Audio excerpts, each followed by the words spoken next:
Hello, everyone, and welcome to today's pre-recorded presentation on Satisfactory Academic Progress, otherwise known as SAP. My name is Rudy Sanchez. I am a financial aid specialist here with the Mount SAC Financial Aid Office. Today, we will review an important eligibility requirement for all students who are receiving financial aid. The goal of this presentation is to help you as a student better understand the academic requirements needed in order to stay eligible for financial aid. We also hope that you all have a better understanding of what options you have in the event that these requirements are not met, and this would result in you possibly losing financial aid eligibility. The good news is that if you find yourself in that situation, there are options you have where you can ultimately still receive financial aid which you otherwise qualify for. Now, in order to get started, of course, we want to stress the importance on the opportunities made available by financial aid. If you remember, financial aid is simply money to pay for college, and there are a lot of money options available to help you pay for some or all of your educational expenses. Going to school can be within your financial reach, and the various financial aid programs are a way that you can fund your education. As shared previously, all students receiving financial aid are expected to maintain specific academic standards, and these standards are known as Satisfactory Academic Progress, or SAP standards.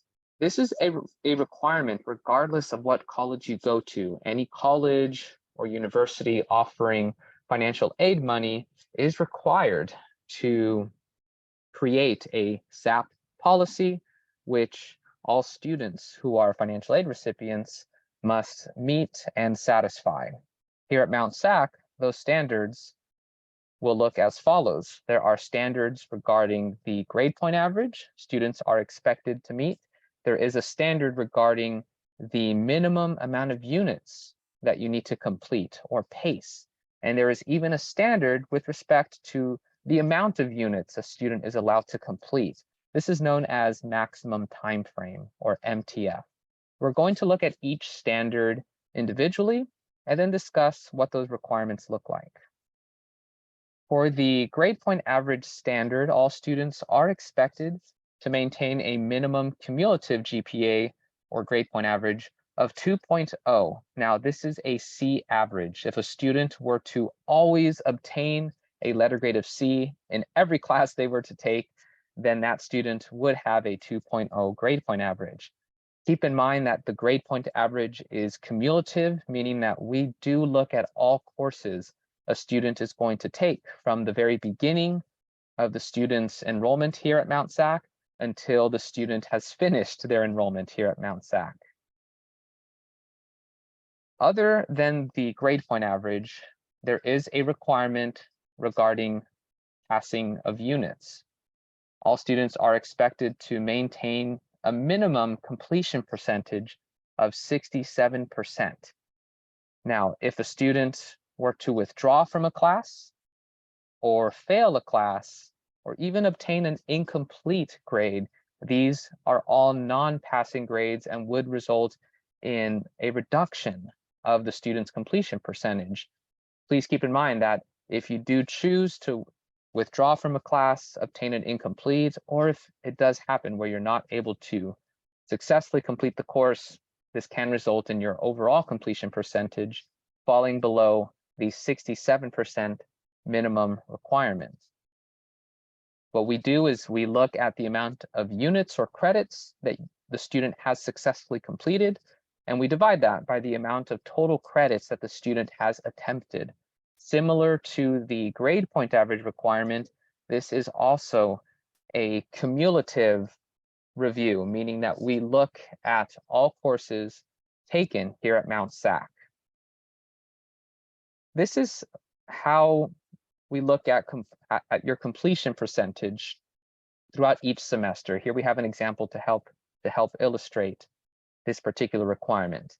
Suppose there is a student who in their first semester enrolls and finishes 12 units worth of coursework. However, 9 of those units were successfully completed. If you were to look at the percentage for 9 over 12, that is going to be above the 67% minimum. Now, let's say for this student, they subsequently enroll in future semesters. The second semester, they successfully complete 7 out of 12 units for which they were enrolled to complete. And then finally, that third semester, 6 out of 12 units that they were enrolled to complete. If we were to look at this student's completion percentage, over the course of 3 semesters, they have completed 22 units out of 36 units which they attempted. This would result in a 61% completion percentage, which unfortunately is below that 67% minimum. In this scenario, the student would have a negative effect to their SAP status, and we will discuss what that looks like, what those various statuses are.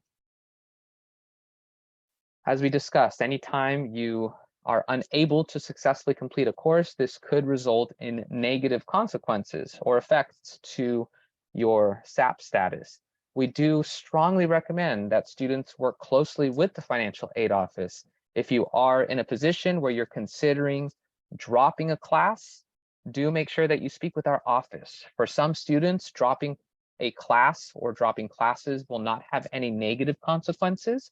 For other students, there can be negative consequences. We really want to make sure that you are provided the best possible information so you can make a decision that will make sense and work in your best interest.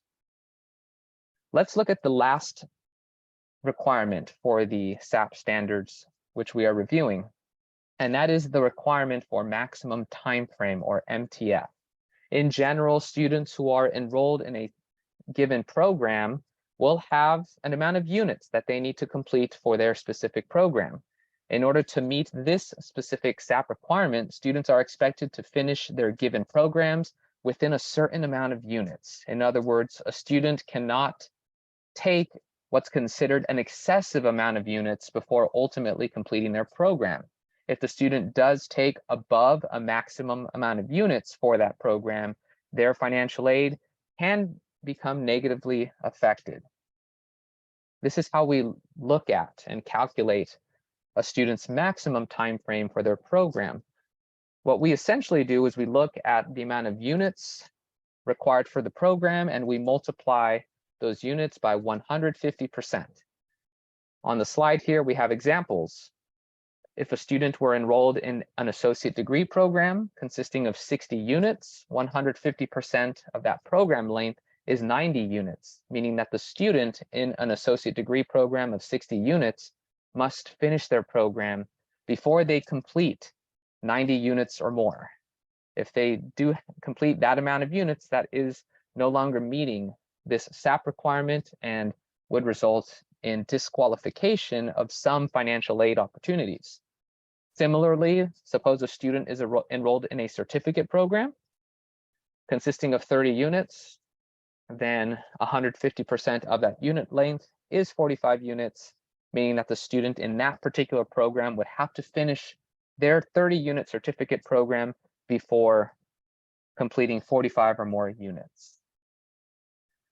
In the Financial Aid Office, after every fall, spring, and summer semester, we review and we evaluate every student's academic progress. We look to see if a student is meeting the minimum 2.0 grade point average. We look to see if a student is meeting the minimum 67% overall completion percentage. And we look to see if the student has exceeded the amount of units that they are allowed to take for their program. We look to see if they are meeting the standards, the requirements for maximum time frame. Through the Mount SAC Student Portal, you can view your specific SAP status. Once grades post for the fall, spring, and summer semesters, we will evaluate your academic progress, and we will then communicate with you what your status looks like. Through your Mount SAC portal, you can select the Financial Aid tab, specify the year that you want to look at, and then you can select Academic Progress. Once you select Academic Progress, you can see what status you are on.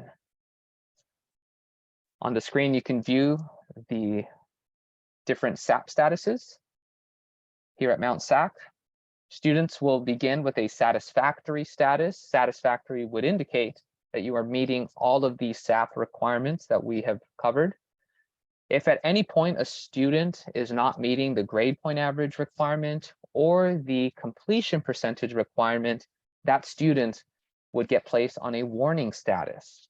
We will discuss more specifically about what a warning status means, but keep in mind that the warning status does indicate that the grade point average or the completion percentage requirement is not met.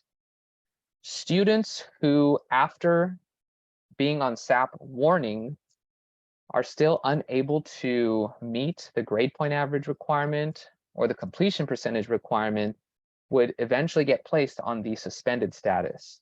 Additionally, students who exceed the maximum amount of allowable units for their program, who are not meeting the maximum time frame requirement, do get placed immediately on a suspended status.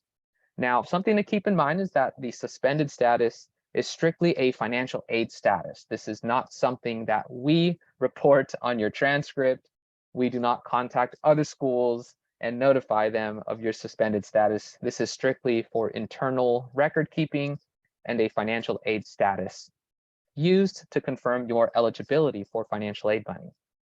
Finally, there is a probation status. Students who are placed on a suspended financial aid status can submit a financial aid appeal. We will discuss that shortly in our presentation. Students who have submitted their appeal and who are approved for their appeal are subsequently placed on a probation status, at which point the student could then receive financial aid money, which was otherwise affected by the suspended status. Let's look at the warning status in a little more detail. As shared, students who don't meet the GPA or completion percentage requirement are placed on a warning status. Students on financial aid warning can still receive their financial aid money. However, the student only has one semester, one term, whether it's fall, winter, spring, or summer, in which they can complete coursework to then meet all of those SAP standards. Now, if the student on warning is unable to meet all of those standards after that one warning semester, they would get placed on a suspended status for financial aid.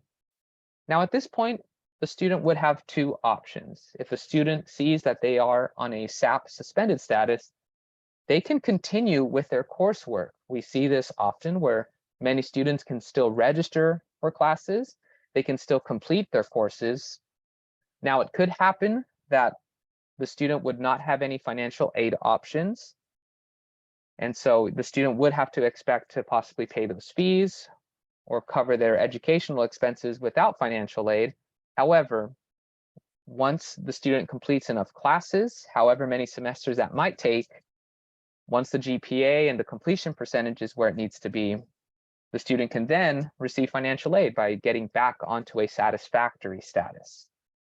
Now, for some students, that just will not work out for various reasons, and that's fine. The student can also choose to complete a SAP appeal.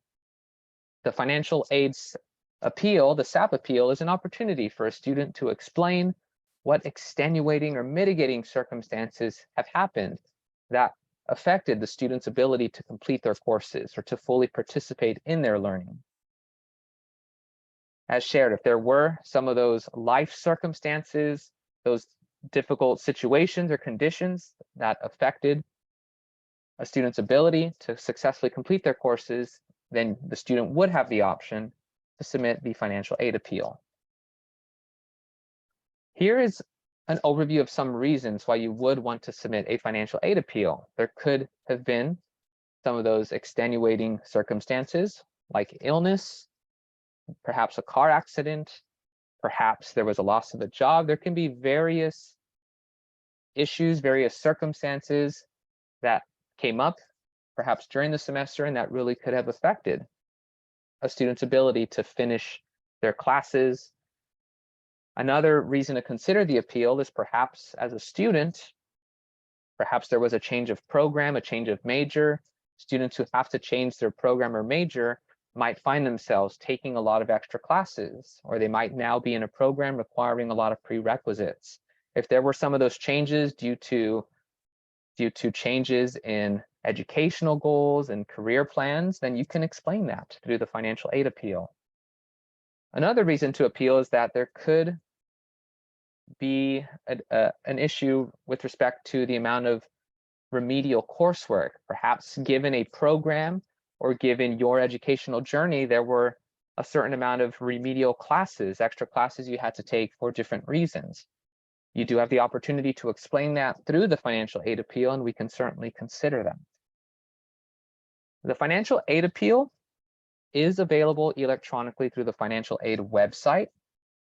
You can go to the financial aid website and select the Forms tab, and you would want to select the Satisfactory Academic Progress or SAP appeal form.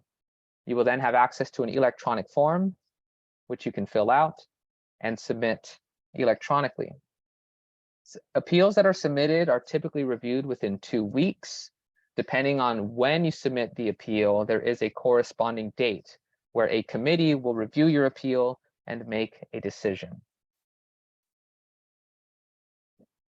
Students who need assistance about reviewing the SAP appeal process, or if you do have any additional questions, please make sure that you are connecting with the financial aid office. Students can meet with us and discuss their options in person. We are located on the 2nd floor of the student services building, building 9B. You can call us at 909-274-4450. We do also offer virtual assistance on our website, mountsac.edu/financial aid. You can also send us an email at financialaid@mountsac.edu.